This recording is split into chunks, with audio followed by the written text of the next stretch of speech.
A ver, ¿a qué le estamos tirando con esta otra reforma? ¿Qué modelo educativo estamos tratando de construir en nuestro país? Porque mucho se ha dicho, es un modelo educativo que privilegia la memorización y el recitar cosas sin necesariamente estar entendiendo, ¿no? Es terrible. Por eso tanto analfabetismo funcional también en nuestro país. El modelo educativo que se aprobó en el 2018, en agosto precisamente del 2018, no ha terminado ni siquiera de implementarse. Es decir, está en camino de implementación. A mí me parece que esta sí es la parte más académica, más didáctica, más pedagógica, digamos, del trabajo de los docentes. Esa nos va a llevar un buen tiempo volverla a revisar. Lo que proponen ahora, la obligatoriedad en educación básica y media superior, incluye aspectos que, si bien es cierto, ya se mencionan desde agosto del año pasado que se aprobó el modelo educativo, se tiene que incluir ahora un asunto de promoción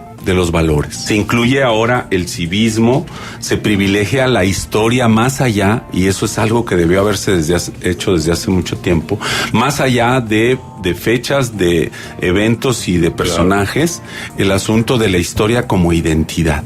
Y eso es algo importante. La cultura y el deporte, por ejemplo, dejan de ser, le llamaban paraescolares, actividades paraescolares, y se convierten en curriculares. Como las extras, ¿no? Como las extras, como extracurriculares, ¿no? Y el civismo regresa, y ¿no? el civismo regresa porque, exacto, Francisco, porque había desaparecido de la currícula, ¿no? Por ejemplo, algo que a mí me parece muy importante que se incluyó en esta nueva, que es el cuidado del medio ambiente desde el asunto de sustentabilidad. Es decir, ya no es solamente un asunto de ecología, no es solamente de conocer el medio natural que te rodea, sino que ahora tendrás que tener cuidado de él para preservarlo. Sí, de sobrevivencia ya, ¿no? Y es que eso también responde al contexto en el que estamos. Digo, todas las materias a las que se están incluyendo, se le está dando prioridad, pues es plantearte en tu realidad, ¿no? En la época que estás viviendo. Por supuesto. Incluido el tema de educación sexual. La educación sexual, por supuesto. Por ejemplo, ¿no? Digo, con tantos embarazos adolescentes y tantas campañas fallidas, yo creo que, ya era momento, ¿no? Sí, por supuesto. Y ahora aparecen como contenidos, pero además con muchos de ellos como contenidos transversales. ¿Qué significa? Que se van a tener que abordar en matemáticas, pero también en español, pero también en ciencias, pero también, etcétera, ¿no? Y a mí me parece que el otro enfoque que el mismo Esteban Moctezuma acaba de mencionar es la integralidad. ¿Qué quiere decir? No basta con que el alumno sepa. Ahora tiene que hacer algo con eso que conoce. Pero además eso que hace y que sabe se tiene que reflejar en su personalidad, en su persona como ser humano. No nada más en un examen, no nada más en un examen, ahí. Y no nada más declarativo, y no nada más conceptual. ¿Me explico? Y entonces en esa parte tendremos que ver lo que el sujeto sabe, lo que el sujeto hace, lo que el sujeto es, lo que el sujeto comparte y convive.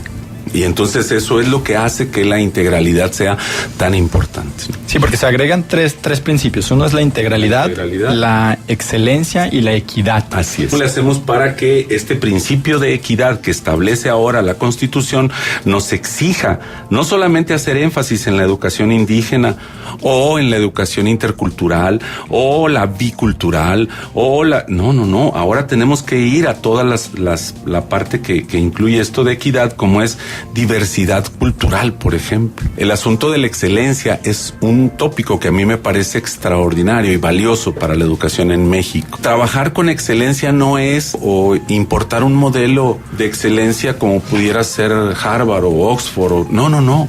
Se refiere a excelencia en términos de el trabajo para los resultados. Ser excelente viene de excedere. Es decir, hacer de más, de lo que te piden, un poco más.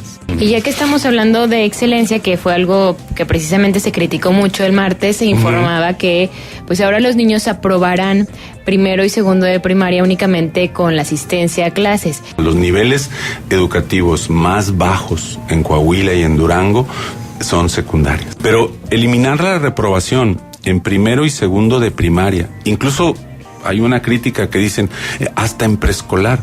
A ver, lo que pasa es que en preescolar no se evalúa como lo conocemos. Pareciera que eliminar la reprobación en estos 2 grados pareciera una medida de laxitud. Y dice Esteban Moctezuma, es que es una contradicción reprobar a un chiquito de 6 años o de 7 años.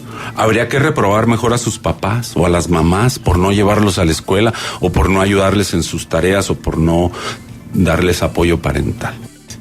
Yo les quiero decir que los profesores ahora, con esto que se llama evaluación continua, prácticamente tienen las evidencias del trabajo diario de los niños. La tarea, el resumen, el colorear, el ponerle estampa, el traer, etc., el participar, el hacer trabajo en el aula, todo eso se llama evaluación continua. Las evidencias de eso se llama evaluación continua. Toda esa evaluación continua les da el 7 mínimo, el 7, 8 fácil. Entonces, pueden quitar el examen sin ningún problema. El modelo educativo finlandés, que es el mejor del mundo, por ejemplo, no hay calificaciones hasta quinto de primaria, hasta los 11 años, por ejemplo, ¿no? Entonces, bueno, en ese sentido, pues parece correcto ese camino. Pero hay quienes comentan en estas primeras horas de la contrarreforma, como la estamos llamando, de que esta nueva propuesta educativa vuelve a darle poder al sindicato en todo este tipo de temas, doctor. ¿Así lo ve usted? No, señor. Lo que pasa es que en lo que se ve así como si le estuvieran regresando el poder al sindicato es por toda la resistencia que fuimos nosotros testigos, en donde se apoderaron del Senado, se apoderaron de la Cámara de Diputados, no permitían la discusión y estaban ellos solicitando que esa parte se abrogara. Pues por último y a manera de conclusión, ¿es positivo esto? ¿Avanzamos con esta ¿Es bueno para la educación en México? La nueva reforma educativa trae una esencia interesantísima que tiene que ver más con Vasconcelos que con otra vertiente de pensamiento. Hay que ponerlo bien en sus términos. Esta reforma me parece que es un logro histórico que reivindica al profesorado y que eso nos puede dar un inicio importante para trabajarlo. En ese sentido, creo que los maestros podrán hacer una carrera pues basada en méritos y en logros y en capacidades distinta a la que se venía trabajando. En ese sentido, creo que es positiva.